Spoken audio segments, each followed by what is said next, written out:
Michele Spiller, and this is your BMB coronavirus report for Tuesday, April 7th. Today's the 17th day of school that we missed from the beginning of the stay-at-home order. Yesterday, Governor Cuomo and Regents Chancellor Betty Rosa made a pair of announcements that will impact the students here in Bellmore-Merrick. First, the Chancellor, Betty Rosa, announced that the Regents exams scheduled for June have been canceled. Further detail is expected to be announced later today, so check back in with BMB throughout the day for updates on this story as new information becomes available.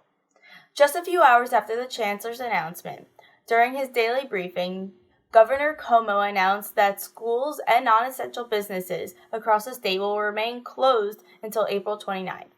The governor also announced that new cases have leveled off in the state, and many believe that New York has entered the apex of the virus.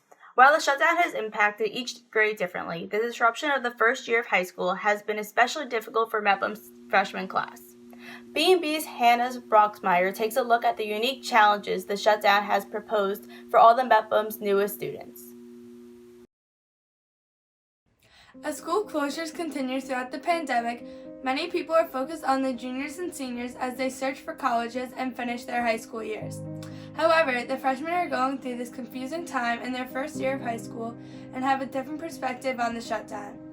No one ever expected for the school year to end like this. I don't think anyone could have expected something like this to happen. We all just wanted to live our lives, go to school, be normal, and then this happened and it really changed all of our lives. It's going to be like something that goes down in history. I mean, there's always a chance that something could happen. I was hoping it wouldn't, my first year of high school. Having my first year of high school end with a global pandemic was very unexpected. Starting high school, I would have never thought that my year would be ending like this. This is our first year of high school, so we never expected it to end like this. We thought it'd just be the first year, be an easy year. We'd get to know the school and get to know everything and how it goes. While we are not in school, students and teachers have been participating in remote learning, where teachers assign lessons and work to their students to complete at home. Recently, a schedule was put in place for the teachers to assign work based on. I've been getting the majority of my work through Google Classroom and my teachers' websites. Many other freshmen have been doing online learning as well. Teachers have been giving me work from Pearson Realize, Google Classroom, and yeah, that's about it. But it's easy because it's the same that we would do in school. It's not that challenging. Sometimes it gets stressful if a lot of teachers are assigning things at the same time, but now that there's a schedule, I think it will be easier and less workload. After this pandemic ends, life will return to normal and us freshmen will still have 3 more years at Mepham. Living through this shutdown will definitely affect our futures and how we think of school. I think the rest of our years, we'll just cherish them a lot more. I think we're all going to come to really appreciate getting to be in school and seeing our friends and teachers, on a regular basis. I think this will definitely impact the rest of our years at Mepham because we will start to be more appreciative about the time we spend with our friends as well as teachers in school and about all the memories we make. The coronavirus pandemic has had a great impact on the entire Mepham community, but the freshman's perspective isn't always considered. It's nice to hear what this portion of the Mepham students have to say about the shutdown. From BMB, I'm Hannah Broxmeyer. Thanks, Hannah. Great job. Now let's check in with some B&B reporters from around the district to see how the pandemic is impacting their neighborhoods. I'm Aini reporting from my home on Park Avenue. It is now week 4 and I have to say that I'm pretty much used to this lifestyle. Week 1 was more of a culture shock in the sense that I had to adjust to this new lifestyle. Most of my friends aren't worried about the virus as they are following community guidelines and staying quarantined in their homes. However, the number one thing that they are worried about is not being able to finish the rest of their senior year.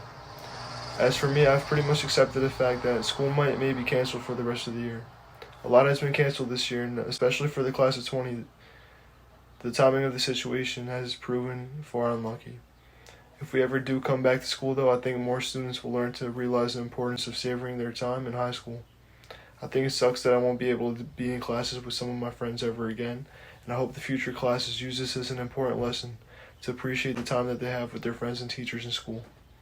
Unfortunately, for this year's senior class, it was cut shorter than expected, and I hope the best for everyone in their future. Hi, I'm Aidan Carolan reporting from there, and it's currently the 4th week of the coronavirus shutdown. Since school has been closed, many things have changed since the first week of this shutdown. For example, with the new schedule the district released, many of my teachers seem to have a better idea of what's going on and how to go about this whole remote learning situation.